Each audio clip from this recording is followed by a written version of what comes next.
Hello students.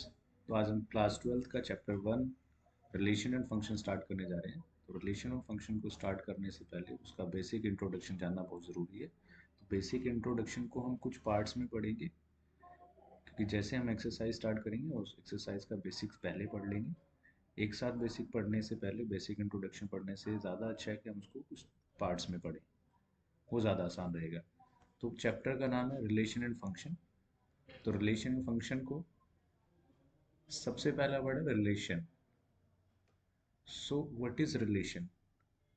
जैसे families में father mother, father सन, mother daughter, इनका कोई रिलेशन होता है, ऐसे ही मैथमेटिक्स में भी एक रिलेशन होता है। मैथमेटिक लैंग्वेज में हम रिलेशन एंड फंक्शन चैप्टर के नाम से उसको जानेंगे।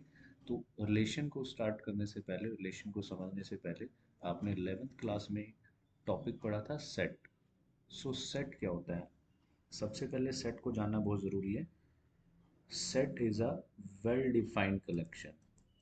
Set is a well defined collection. इसको वेल डिफाइंड कलेक्शन क्यों बोल रहे हैं? देखिए, इसको एग्जांपल से समझते हैं। आपकी मैथ्स का चैप्टर है रिलेशन एंड फंक्शन। आपकी क्लास में 20 स्टूडेंट्स हैं। तो 20 स्टूडेंट्स के पास में बुक है और फर्स्ट एक्सरसाइज के क्वेश्चन सभी के पास हैं।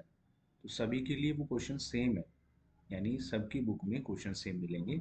ऐसा नहीं है कि किसी बच्चे की बुक में कोई अदर क्वेश्चन है। इसको हम बोलेंगे वेल डिफाइंड कलेक्शन। ओके। अब सेट को वेल डिफाइंड कलेक्शन बोला, बट उसको लिखते कैसे हैं? उसको लिखने का भी, लिखने के लिए क्या यूज़ करते हैं? उसको हम करली ब्रैकेट में यूज़ करते हैं। किसी भी सेट को लिखने के लिए, जैसे मैं नेचुरल नंबर्स को अगर लिखूँ 1 2 3, 1 2 3 और करली bracket close, so that is a well defined collection. Okay. उसके बाद वर्ड आता है रिलेशन। तो रिलेशन क्या होता है?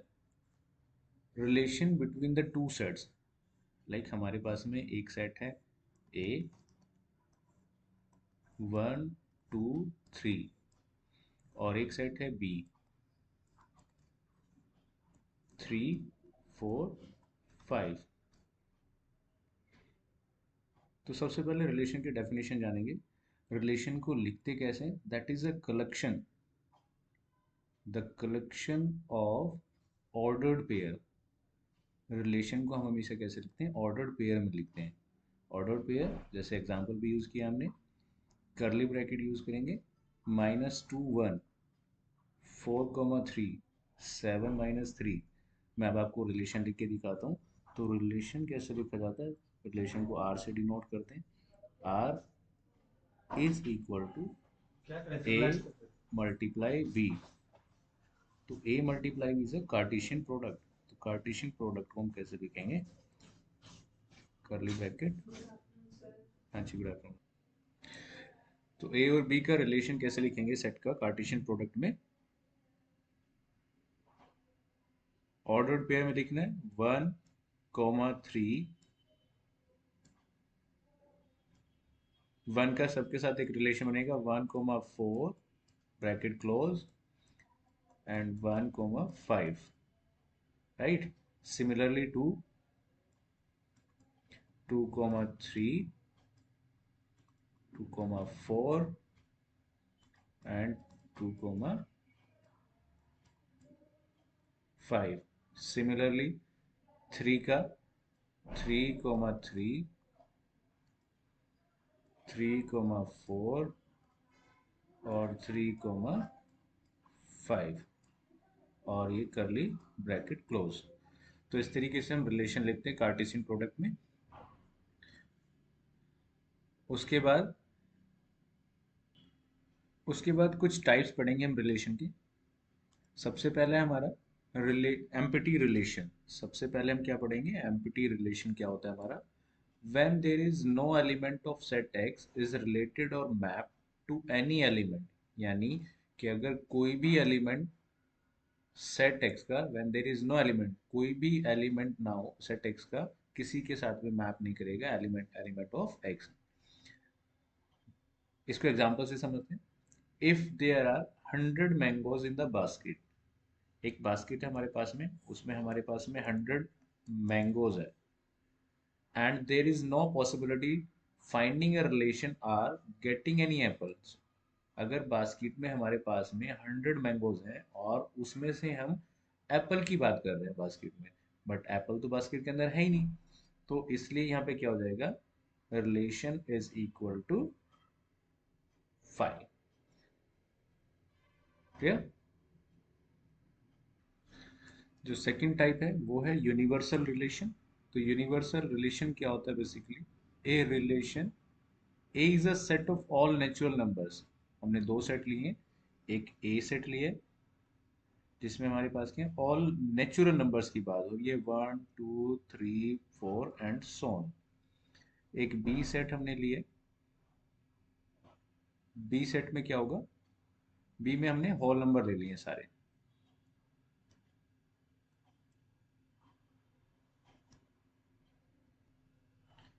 तो बी सेट में हमने क्या लिए, होल नंबर्स लिए, 0 1 2 3 4 एंड सो ऑन। तो हम बात कर रहे हैं the relation between A and B is universal, तभी यूनिवर्सल होगा as every element of A is in set B. यानी ए का हर एक एलिमेंट आपको बी में मिले, तभी आप उसको क्या बोल सकते हो, यूनिवर्सल रिलेशन बोल सकते हो। Got it?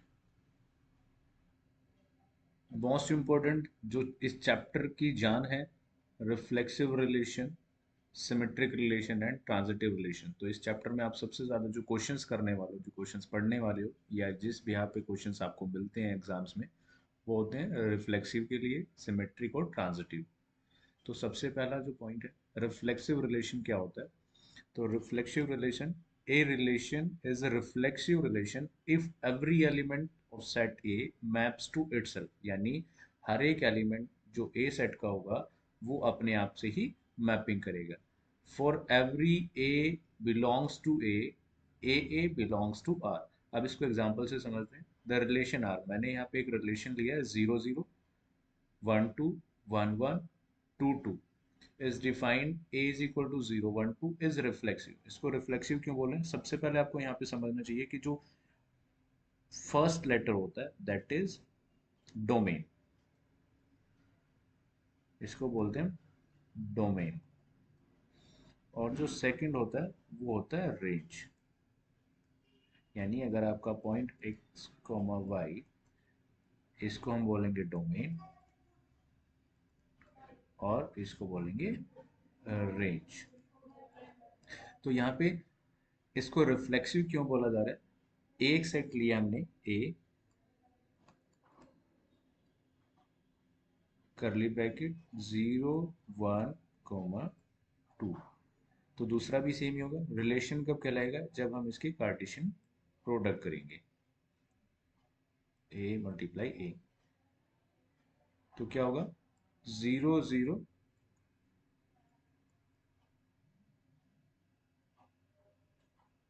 फिर क्या बनेगा, 0 1, सॉरी 1 1 और 2 2। यानी इसमें क्या होगा, जो ऑर्डर्ड पेयर है वो सेम एलिमेंट्स के साथ बन रहे हैं, तो इसलिए क्या बन जाएगा ये रिफ्लेक्सिव रिलेशन, 0 0 1 2 1 1 एंड 2 2।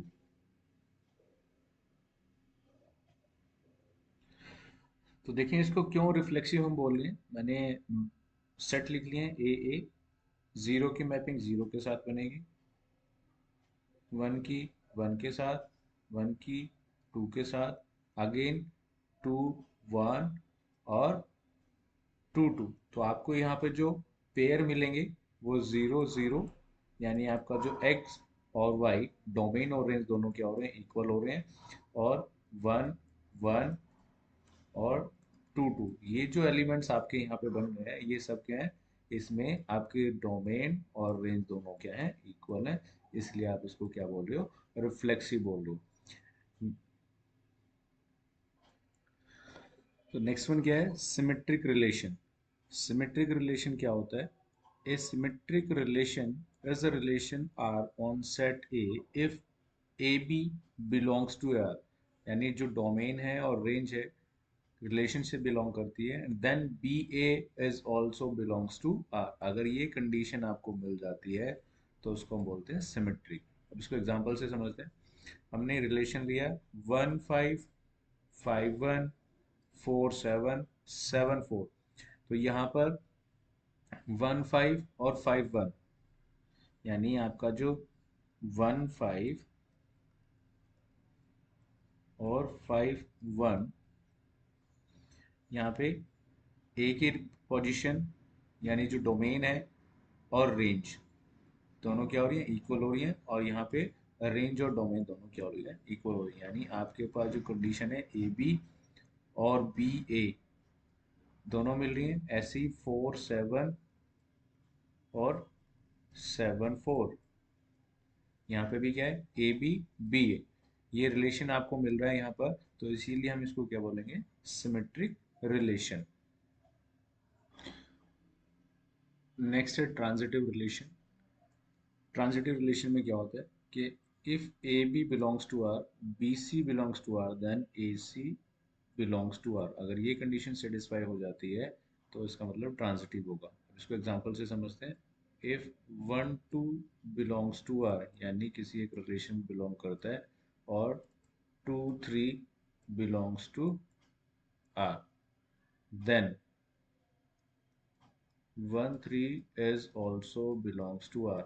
अगर ये कंडीशन इस तरीके से सेटिस्फाई हो जाती है तो आपका जो रिलेशन होगा वो ट्रांजिटिव कहलाएगा।